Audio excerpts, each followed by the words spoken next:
always look at the bright side. Okay lang na maging sad ka, pero wag mong i-feel ng matagal.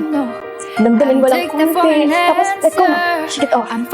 Parang caterpillar ka lang, gigiging butterfly ka din. So parang stage lang yun, pagdadaanin mo lang yun. Natutuwa ako sa'yo dahil ginagawa mo ang mga bagay na kinakasaya mo tulad ng pag-arte. Kap, ipagpatuloy mo lang ang pagpapangiti sa iyong pamilya, Kap. Pinapangako ko sa'yo na ikaw ay aking poprotektahan at mamahalin pati na rin ng mga ibang bata. Proud na proud ako sa'yo. Kaya minsan, binabalikan ko ang mga litrato at videos natin noon. Mawaki mo. Always do your best, Caprice. I love you, Cap Cap. Always look at the bright side. Nagmamahal, Caprice. Kuya, baka may mas magandang plano po para sa akin si Lord.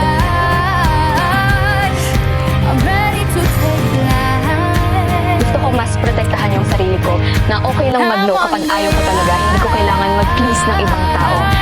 Gusto ko naman gawin ngayong 2026 ay lagi maging open na matuto. Dahil nga natatakot ako magkaroon ng mistakes, ngayon naman gusto ko mas matuto pa.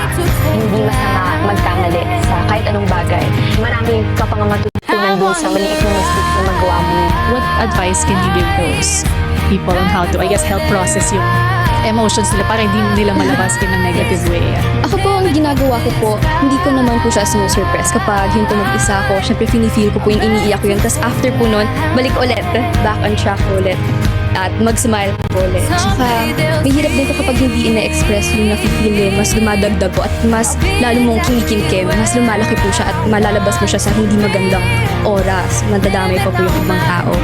At lagi lang pong isipin kung bakit nangyayari yun. Kasi may kapalit naman po yun na maganda palagi. Hindi naman po yun palaging hindi maganda or masama yung reason. May magaganda po palagi yun. Yeah. I love it that you know this at such a young age. Ang galing ni Mommy at ni Daddy for raising you this way. How do you learn to filter yung mapanakit lang versus constructive? Since nababasa ko pa rin po naman po yung ibang comments, syempre na-realize ko rin po, nasa-self-reflect din po ako sa mga comments na yun. Doon ko po siya na-filter na, ito, syempre hindi niya talaga ako kilala. Ito, totoo. Medyo nakaka-help din yung advice po na to. Na-improve din yung sarili ko. That's great. How do you plan to address some fans when it comes to fandom wars that sometimes cross the line? Yes po. Ako po nalulungkot po. Gusto lang po na mag-spread lang po ng positivity. Kung ano po yung nakita nila sa akin dun sa bahay. Parang naging ganun din po sila. I-continue lang po nila kung gaano po nila ako love. Ganun din po yung i-spread nila sa lahat po ng mga fandoms at sa mga housemates din po. Yun lang po yung gusto ko.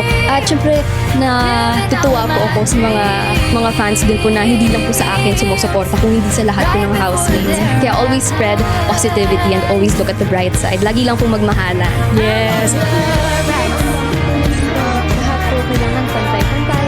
Support lang po sa mga syempre yung pinispread po namin lahat.